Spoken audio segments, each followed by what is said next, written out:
ناظرین آداب، اردو خبرنامے میں آپ کا استقبال ہے۔ میں ہوں اسماعیل ریحان۔ ڈالتے ہیں سرخیوں پر ایک نظر۔ بارش سے تباہ حال گجرات پر منڈلا رہا ہے طوفان کا خطرہ، تیز ہواؤں کے ساتھ ہو سکتی ہے شدید بارش۔ آندھرا پردیش کے گرلز ہاسٹل کے واش روم میں خفیہ کیمرے کا انکشاف، کئی ویڈیوز اور تصاویر لیک ہو جانے کا خدشہ، طالبات کا رات بھر احتجاج۔ اسمرتی ایرانی نے کی راہل گاندھی کی تعریف، کہا وہ الگ طرح کی سیاست کر رہے ہیں، سابق مرکزی وزیر کا حیرت انگیز بیان۔ عدالتی عمل پر ہے پختہ یقین، ریونت ریڈی نے کی وضاحت، سپریم کورٹ کی پھٹکار کے بعد تلنگانہ کے وزیر اعلیٰ کا بیان۔ اب خبریں تفصیل سے۔ سیلاب اور بارشوں سے نبردآزما گجرات پر اب گردابی طوفان کا بھی خطرہ منڈلا رہا ہے۔ وزیر اعلیٰ بھوپندر پٹیل نے لوگوں کو طوفان سے بچانے کی ہدایت دی ہے۔ محکمہ موسمیات کی پیشگوئی کے مطابق آئندہ چند گھنٹوں میں سمندری طوفان گجرات کے کچھ علاقوں سے ٹکرانے والا ہے۔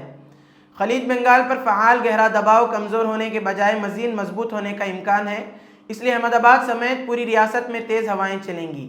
جمعہ کو شدید بارش اور سیلاب سے متاثرہ کچھ علاقوں میں مزید بارش کا امکان ہے۔ مانڈوی میں 11 انچ سے زیادہ بارش ہوئی، جس کی وجہ سے چاروں طرف پانی جمع ہو گیا۔ موندرا میں بھی تقریباً 6 انچ بارش ہوئی۔ ایک ایسے وقت جب خواتین کے خلاف بڑھتے ہوئے جرائم پر ملک بھر میں تشویش ظاہر کی جا رہی ہے، آندھرا پردیش میں رونما ایک واقعے نے اس تشویش کو مزید گہرا کر دیا ہے۔ تفصیلات کے مطابق ریاست کے ایک انجینئرنگ کالج کے گرلز ہاسٹل کے واش روم میں مبینہ طور پر خفیہ کیمرے نصب کیے گئے تھے۔ ان خفیہ کیمروں کے ذریعے طالبات کی ویڈیوز ریکارڈ کی جا رہی تھیں اور طالبات کا دعویٰ ہے کہ ایک سینئر طالب علم نے ان ویڈیوز کو فروخت کر دیا اور 300 سے زائد ویڈیوز لیک ہو گئیں۔ آندھرا پردیش حکومت نے کرشنا ضلع کے انجینئرنگ کالج میں اس واقعے کی تحقیقات کا حکم دے دیا ہے، جہاں سینکڑوں طلباء نے انصاف کا مطالبہ کرتے ہوئے پوری رات احتجاج منظم کیا۔ انسانی وسائل کی ترقی کے وزیر نارا لوکیش نے ایکس پر ایک پوسٹ کیا، جس میں انہوں نے کہا کہ خفیہ کیمروں کے الزامات پر تحقیقات کا حکم دے دیا گیا ہے۔ نارا لوکیش نے کہا کہ اس واقعے میں ملوث لوگوں کے خلاف سخت کارروائی کی جائے گی تاکہ اس قسم کے واقعات دوبارہ رونما نہ ہونے پائے۔ خفیہ کیمروں کی مبینہ موجودگی اور ویڈیوز کلپس کے ممکنہ لیک ہونے سے کئی طالبات سخت پریشان ہیں۔ بہت سی طالبات واش روم کی سہولت استعمال کرنے سے خوف ظاہر کر رہی ہیں اور بعض طالبات نے اس علاقے سے مکمل طور پر دور رہنے کا فیصلہ کیا ہے۔ گاندھی خاندان کو اکثر تنقید کا نشانہ بنانے والی اسمرتی ایرانی نے راہل گاندھی کی تعریف کی ہے۔ انہوں نے کہا کہ اب راہل گاندھی کی سیاست بدل گئی ہے، وہ الگ سیاست کر رہے ہیں، چاہے آپ اسے پسند کریں یا نہ کریں، یہ الگ بات ہے۔ اسمرتی ایرانی نے ایک صحافی کے پوڈ کاسٹ ٹاپ اینگل میں مختلف مسائل پر بات کی۔ اس دوران جب ان سے راہل گاندھی کے بارے میں پوچھا گیا تو انہوں نے کہا کہ راہل گاندھی کی سیاست میں تبدیلی آئی ہے، مجھے لگتا ہے کہ اس میں انہیں کامیابی ملی ہے۔ دوسرا، مجھے لگتا ہے کہ راہل گاندھی کی پالیٹکس میں ایک چینج آیا ہے۔ پالیٹکس میں چینج آیا ہے۔ He thinks he has tasted success۔ Supreme court کی پھٹکار کے بعد تلنگانہ کے وزیر اعلیٰ ریونت ریڈی نے وضاحت دی ہے۔ انہوں نے کہا کہ مجھے عدلیہ پر پورا بھروسہ ہے، میں ہندوستانی عدلیہ کا احترام کرتا ہوں۔ میں سمجھتا ہوں کہ 29 اگست کو میڈیا میں میرے بیان سے ایسا لگتا ہے جیسے میں معزز عدالت پر سوالات اٹھا رہا ہوں۔ میں اس بات کا اعادہ کرتا ہوں کہ میں عدالتی عمل پر پختہ یقین رکھتا ہوں۔ میں میڈیا رپورٹس میں دیے گئے بیانات پر غیر مشروط افسوس کا اظہار کرتا ہوں۔ ایسی رپورٹس میں میرے نام پر کیے گئے تبصرے سیاق و سباق سے ہٹ کر کیے گئے ہیں، میرے بیان کی غلط تشریح کی گئی ہے۔ میں ہندوستان کے آئین اور اس کے اصولوں پر پختہ یقین رکھتا ہوں۔ میں عدلیہ کا سب سے زیادہ احترام کرتا ہوں اور کرتا رہوں گا۔ منی پور کے وزیر اعلیٰ این برین سنگھ نے وعدہ کیا ہے کہ اگلے 6 ماہ میں ریاست میں مکمل امن بحال کر دیا جائے گا۔ انہوں نے عہدہ چھوڑنے سے بھی انکار کر دیا اور کہا کہ انہوں نے نہ تو کوئی جرم کیا ہے اور نہ ہی کوئی گھوٹالہ۔ جمعرات کو ایک انٹرویو میں این برین سنگھ نے انکشاف کیا کہ انہوں نے کوکیجو اور میتی کے رہنماؤں سے بات کرنے کے لیے ایک ایلچی مقرر کیا ہے۔ قابل ذکر ہے کہ منی پور میں مئی 2023 سے ذات پات پر تشدد جاری ہے۔ نسلی گروپوں کے درمیان لڑائی میں اب تک 226 افراد ہلاک ہو چکے ہیں۔ این برین سنگھ نے کہا کہ تنازع کو بات چیت کے ذریعے حل کیا جا سکتا ہے، بات چیت ہی واحد راستہ ہے۔ ایمس کے سابق ڈائریکٹر ڈاکٹر رندیپ گلیریا نے جمعرات کو مستقبل کے خطرات کے بارے میں خبردار کیا۔ انہوں نے کہا کہ جہاں تک ٹی بی کا تعلق ہے، ہندوستان سب سے زیادہ متاثرہ ممالک میں سے ایک ہے۔ اس کے لیے نجی اور سرکاری شعبے میں بہت سے اقدامات کیے گئے ہیں۔ ان کا مزید کہنا تھا کہ ہم آنے والے وقتوں میں منکی پاکس جیسے مزید وبائیں دیکھیں گے۔ زیکا وائرس بھی تشویشناک ہے، ایسے میں ہمیں ایسے خطرات سے لڑنے کے لیے ابھی سے تیاری کرنی چاہیے۔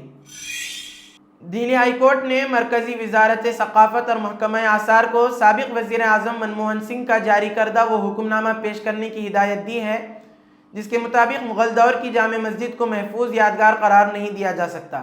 عدالت نے کہا کہ اگر افسران مبینہ طور پر گمشدہ دستاویزات کو اس کے سامنے پیش کرنے میں ناکام رہے تو ان کے خلاف کارروائی شروع کی جائے گی۔ اس سے قبل ہائی کورٹ کو بتایا گیا تھا کہ افسران گمشدہ حکم نامے کو تلاش کرنے کی کوشش کر رہے ہیں۔ جسٹس پرتیبھا ایم سنگھ اور جسٹس امیت شرما کی بینچ نے کہا کہ یہ اہم دستاویزات ہیں جو آپ کے پاس ہیں اور آپ کو انہیں محفوظ رکھنا ہے۔ یہ بہت اہم ہے اور اگر دستاویزات غائب ہیں تو ہم افسران کے خلاف کارروائی کریں گے۔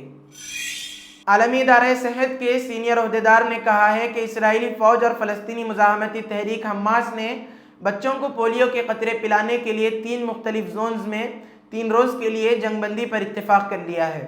رپورٹ کے مطابق فلسطین کے لیے عالمی ادارہ صحت کے سینئر عہدیدار ریک پیپرکور نے کہا کہ غزہ میں تقریباً 6,40,000 بچوں کے لیے پولیو مہم اتوار کو شروع ہوگی اور معاہدے کے تحت مقامی وقت کے مطابق صبح 6 بجے سے دوپہر 6 بجے تک جنگ بندی ہوگی۔ انہوں نے کہا کہ یہ مہم وسطی غزہ میں 3 روزہ جنگ بندی کے ساتھ شروع ہوگی، پھر جنوبی غزہ میں ہوگی جہاں مزید 3 دن جنگ بندی ہوگی اور پھر شمالی غزہ میں پولیو مہم شروع ہوگی۔ ملک کے معروف صنعت کار اور ریلائنس انڈسٹریز کے مالک مکیش امبانی سے ملک کی امیر ترین شخصیت کا اعزاز چھن گیا۔ میڈیا رپورٹ کے مطابق مکیش امبانی کی دولت میں گزشتہ 8 ماہ کے دوران 25% کمی ہوئی، جس کے بعد ان کے اثاثوں کی مالیت 10.14 لاکھ کروڑ بھارتی روپے تک پہنچ گئی۔ اڈانی کی دولت میں جہاں 25% کمی ہوئی، وہیں بھارت کے مقامی صنعت کار اور اڈانی گروپ کے سربراہ گوتم اڈانی کے اثاثوں میں 95% اضافہ ریکارڈ کیا گیا ہے، جس کے بعد وہ بھارت کے امیر ترین شخصیت بن گئے۔ آسام اسمبلی کے جاری اجلاس کے آخری دن آج مسلمانوں کے دلوں کو مجروح کرنے والا فیصلہ لیا گیا۔ اس طرح برطانوی دور سے چلی آ رہی روایت آج ایوان میں متفقہ طور پر ختم کر دی گئی ہے۔ اب سے اسمبلی اجلاس کے دوران نماز جمعہ کے لیے 2 گھنٹے کا وقفہ نہیں ہوگا۔ دیگر دنوں کی طرح جمعہ کو بھی ایوان کی کارروائی باقاعدگی سے جاری رہے گی، جس میں مسلم کمیونٹی کے منتخب نمائندوں کو نماز کی ادائیگی کے لیے وقفہ نہیں ملے گا۔ یہ قانون اسمبلی کے اگلے اجلاس سے نافذ ہوگا۔ اسمبلی رولز کے رول 11 میں ترمیم کرتے ہوئے نماز کے وقفے کو ختم کر دیا گیا ہے۔ اس فیصلے پر کسی نے اعتراض بھی نہیں کیا۔ مسلم لیگ کا شاسن تھا، وہ سمے ہمارے اسٹیٹ کا مکھیہ منتری تھا سر سید سادو رحمان۔ انہوں نے یہ نیم بنایا تھا کہ ہر شکروار اسمبلی کو 2 گھنٹے کے لیے جمعہ نماز کے لیے چھٹی دیا جائے۔ ایئر انڈیا اور وستارا کے انضمام کے عمل کو بہت جلد مکمل کر لیا جائے گا، جس کے تحت وستارا ایئر لائن اب صرف 11 نومبر تک پروازیں چلائے گی اور اس کے بعد کی مدت کے لیے ٹکٹ نہیں بک کرے گی۔ یہ اطلاع آپریٹرز کی طرف سے جمعہ کو جاری کردہ ایک میڈیا ریلیز میں دی گئی۔ بیان کے مطابق 11 نومبر کے بعد ایئر انڈیا اور وستارا دونوں ایئر لائنز کا مربوط آپریشن ہوگا۔ وستارا 3 ستمبر سے مسافروں کی ٹکٹوں کی بکنگ کو بتدریج کم کرنا شروع کر دے گی اور 12 نومبر یا اس کے بعد کی تاریخوں کے لیے کوئی بکنگ قبول نہیں کرے گی۔ واضح رہے کہ ایئر انڈیا اور وستارا دونوں کا انتظام ٹاٹا گروپ کے پاس ہے۔ اسی کے ساتھ آج کی خبروں کا اختتام ہوتا ہے۔ کل پھر ہوگی ملاقات نئی خبروں کے ساتھ۔ دیجیے اجازت۔ اللہ حافظ۔